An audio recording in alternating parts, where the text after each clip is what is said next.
Welcome back to Wook Plus. I am Weekend Wook, joined by Kev the Great Went. Kev, we made it. We made it to the end of tour proper, and finally, we have Monday Green in our view, in our scope, and I am excited. Um, Before we get your take, I just want to say they did not disappoint tonight. There was a trajectory, an upward trajectory, all tour. Last night kind of took a small step back, but was still a fun show. But tonight, I think, delivered in that same threshold that they had reached. So I am unbelievably pumped for the festival, and I'm looking forward to go through it tonight. What did you think about tonight? I thought tonight had some fantastic moments and a couple of head scratchers for me, but let's jump into it. Yeah, for sure. One of those head scratchers, and this wasn't super egregious, but it was not like great. I don't know. It is what it is. People like this song, but they chose to open the show again with "I Never Needed You Like This Before," which is a decision that they made. Right. If ever a song needed an anagram. I'm a fan of it. I don't have a problem with it as an opener. You know what I always say. An opener's there to get you grooving a little bit, get you bobbing your head. And I felt like totally did this. And then they laid down the gauntlet for the next two songs. Yeah, I think the opener also, yes, you want to get moving, and it also wants to get the band like locked in and warmed up. And I don't think "I Never Needed You Like This Before." My biggest complaint, I don't like the song, I'll be honest, but my biggest complaint is that it didn't. I don't feel like it did shit for getting the band locked in. The beginning of 46 Days did though, and if you go back and listen to it, the beginning of it was a little bit sour and a little bit flubby because I don't think they were locked in. But by the time they got to the jam, it was off to the races, and I think didn't really look back from there in the next two songs. I really liked the the boldness of the on ramp of the jam in as the two spot of the first set, meaning like a lot of times in the first set they'll find 2.0. I mean, type 2. I keep doing that. Somebody got that in my head the other day.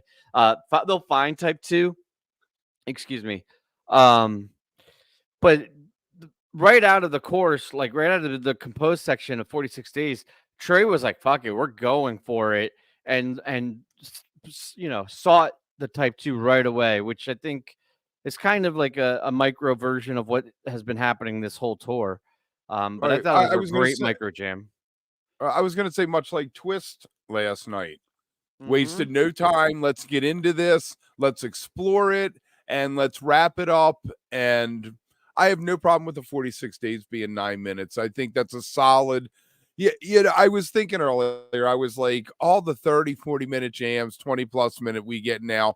Back in olden times, that was never it. 9 minutes was a solid jam. That was a pretty Back in long my day. time for one song to roll. Um, so Not yeah, even that I'm all long about ago, that. though. Right.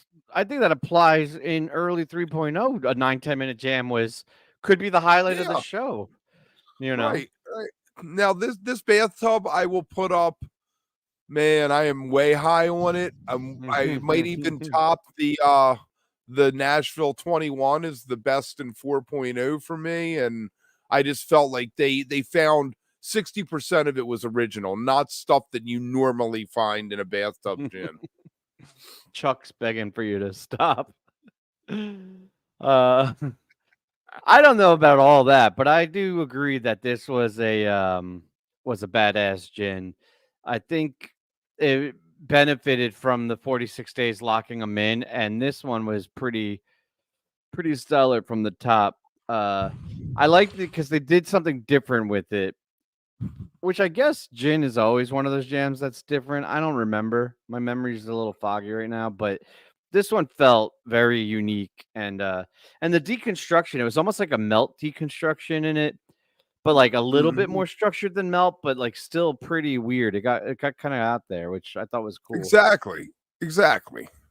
Yeah, well, I know how much you love that too. Like that might not be everybody's cup of tea, but I actually thought about you when that happened. That's when we came on. You were asking me about well, we'll get to Axilla and like what Right. tickled you in the first step, but I thought it was the gin jam because I knew that's like your type of jam. So, and then Fikus, listen, it's a boring ass song, but I just gotta say, my dog, growing up, was named Fikus. Not growing up, but when I was in high school and college, and he stayed with my parents. But little boy was Fikus, and so awesome. I love it. It's not a great song, but it was a great dog. 800 I songs. yeah, 800 and first show or something. Yeah.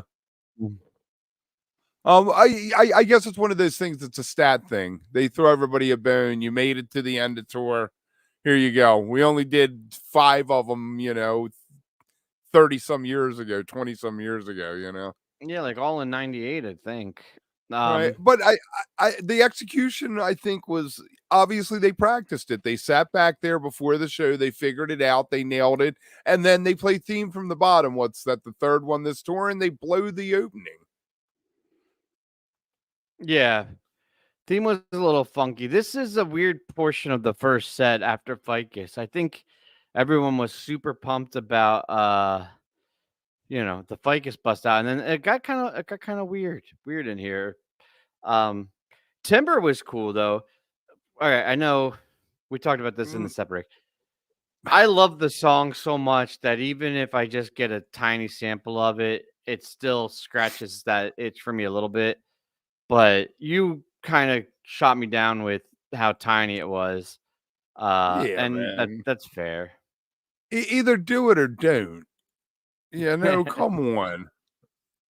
So but there it Yeah. was, and I guarantee I am not going to get one of Mondegreen, and that's one of those ones that when they go into it, I'm like, yeah, this is it. This is what I want right now. So there Yeah, we are. We are nitpicking Cosmic We are Debris. nitpicking.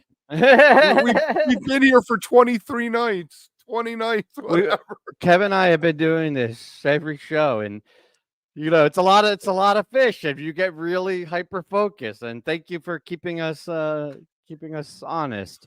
Listen, I said it from the beginning. I thought it was a very, very good show, and they've been playing awesome. The end of this set was really not even all the way to the end, because I think by Axilla it came back, but the middle of this set was the only part of it was where I was like, I don't know. So we What'd you got think a about Human second Nature? second Mike song. Second time we got the Human Nature this tour. I hope that it shows up at Mondegreen. I really want to see it live. I think that there's a lot of potential there, and I'm just Mike's songs. Trey just doesn't give them the love they should, and I think ultimately he is the arbitrator of whether a song is going to completely open up.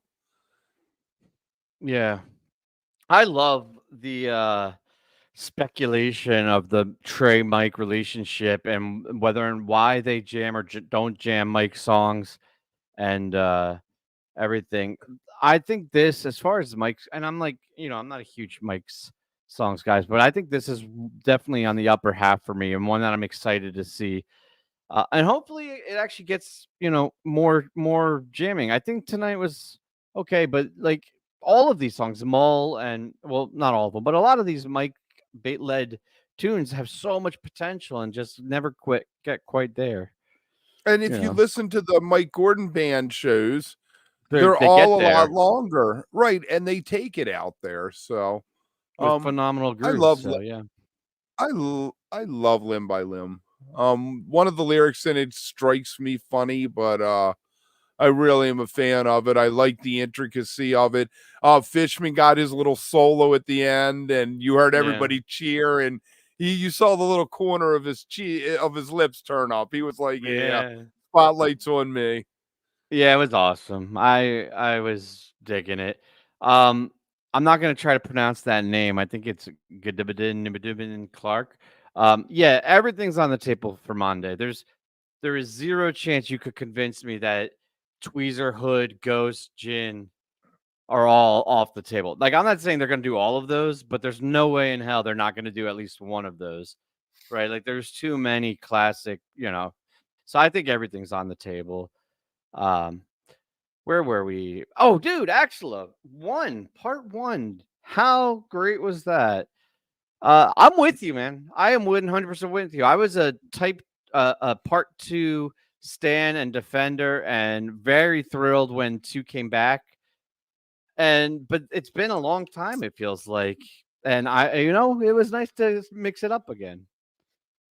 Yep, there was a 1.5 at some point not That long was ago cool. where I think they sang and then they did the Axilla 2 ending. I mean, it's short. It goes back to my punk rock roots, and it has infinitely better lyrics. I mean, there's this incredible story in there. You can listen to that over and over and try to figure it out. Where the other one, you're sitting by the pool. Somebody said to me on Tweezer, pool's closed. So I was like, I like that. Yeah. No, I think those high energy, quick hit songs are really important on the set. They can really, especially after like a really spacey jam, they can inject they're like a turbocharger, just keep things flying through. Right. Sigma Exclamation point. Oasis to close is all right. I'm gonna go back to nitpicking. Fucking Cosmic is in my head now, and every time I bitch a little bit, I'm gonna be like, he's right, or she is. I don't know. It's an odd choice to me to close a set, but they made it work. I think it's on probably not my favorite closer, and you know, but anything can go Right. anywhere, and it's fine. It's one of those things that we have now, and I feel like this had a solid jam. Again, it did like 46 days. They played enough of it. They gave us Yeah. a nice little jam. They found some spaces and they just reeled it in and put the closer on it. Um, I would rather have another song, but I Yeah, guess no, I that's all right. Let me be nitpicky for a second too, right? Sorry, that's the yeah. thing. I like it and I like the jam. Just do it somewhere else and give it a little bit more, and then give me zero or anything like Santa, any closer to close, and then give more. Sigma Oasis has so much more potential, but it's fine. I mean, they stuck the landing and they made it work. Right. Sigma deserves second set space. I think it's worthy of that. Yeah. Because the ones Yes, we've that's a good seen way to put it. totally expand. Right. The ones we've seen go out there, like the Dicks the one year, they really Yeah. go out there and there's something to work with. So It's the there same we thing if are. they like closed with Oblivion, right? It's not that I don't like the song. I like the song. That's why I don't like it as the closer of the first set, right? Yeah, no, that's a great way to put it. I don't know what to talk about for housekeeping, so we'll go to the like and Well, subscribe. I tell you, yeah, like, subscribe. Make sure you leave a comment if you're watching later. We are going to be doing something. We're going to try to record at Mondegreen. Half of the people are not sure about doing it live, but if a couple people came by and saw Kev, us doing it, why are you making an announcement about something that we haven't agreed upon or have any details for? well, we are Fucking going to do after shows, right? We We are are going going to to do do after after shows. shows. Subscribe to the Okay, channel and you will see the notifications. Kev's really trying there to you make go. fetch happen, and I don't know about it.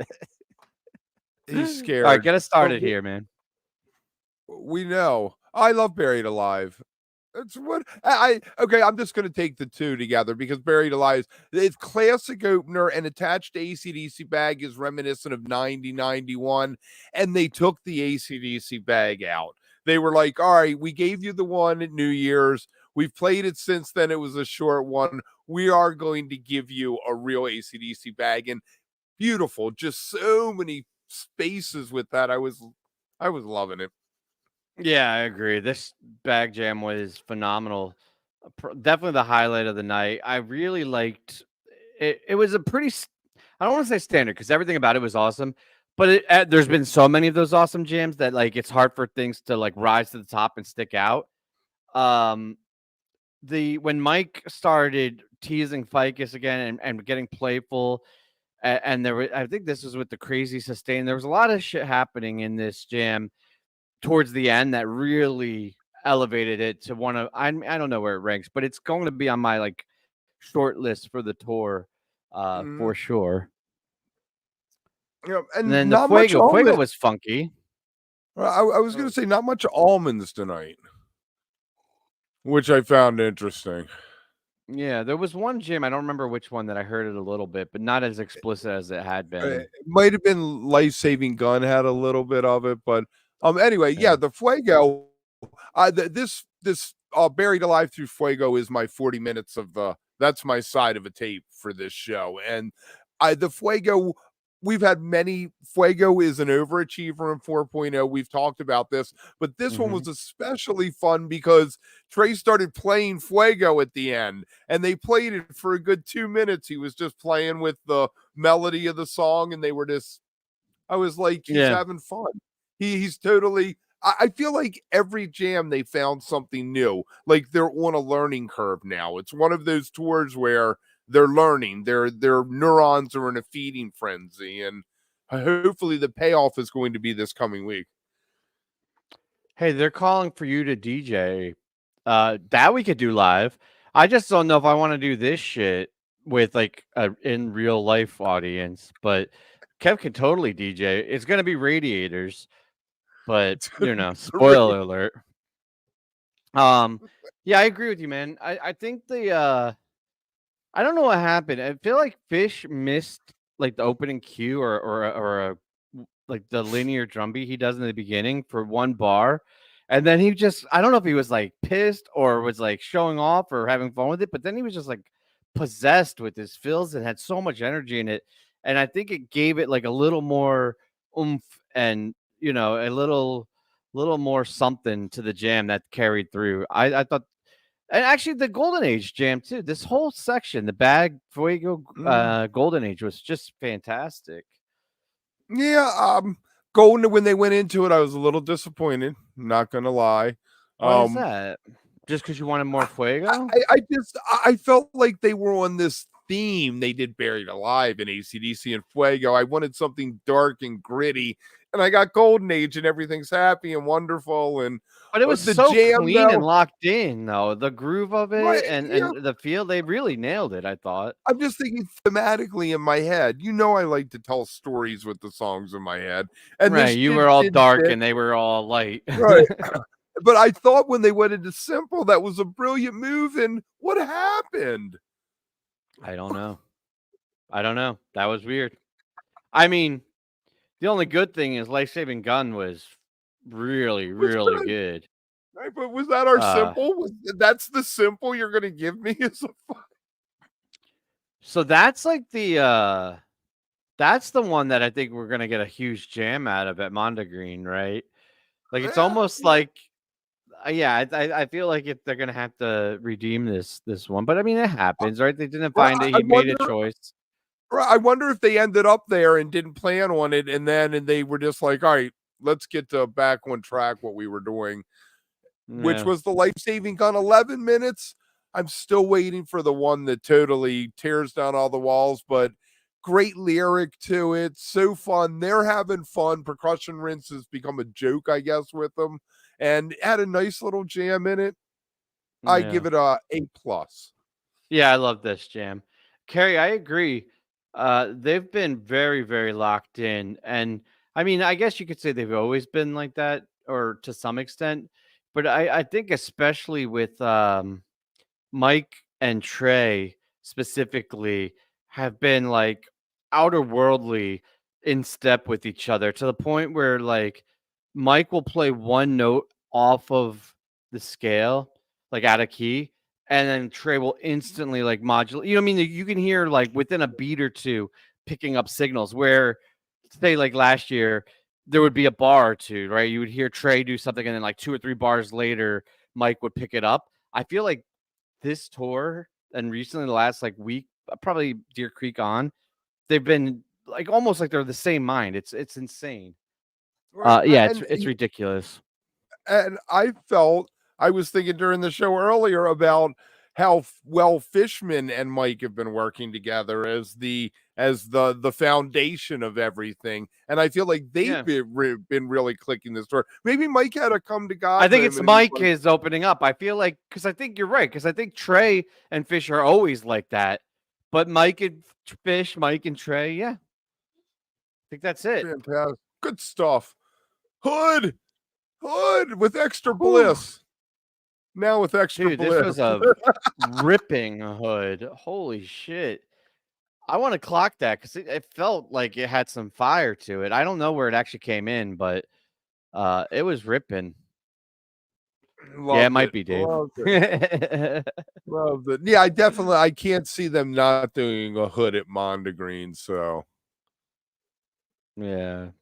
How can you not do a hood with everybody there all together? We all want to feel good. Yeah, I agree. I think it's there. People like Life Beyond the Dream. Some people People like it more do. than others. I tell you what, after seeing Susan Tedeschi sing it at Lock-In that year, when Trey played with them and they played with Trey, I feel like he should have given her the song because she nailed the nuances of the vocal in a way that Trey never has. Yeah. No, I agree. You know what this is? I'm going to describe it super briefly because I know I've said this before. It's like in the same category as More. It's one of those songs that live works really well for me, and over in the couch through the webcast does not translate.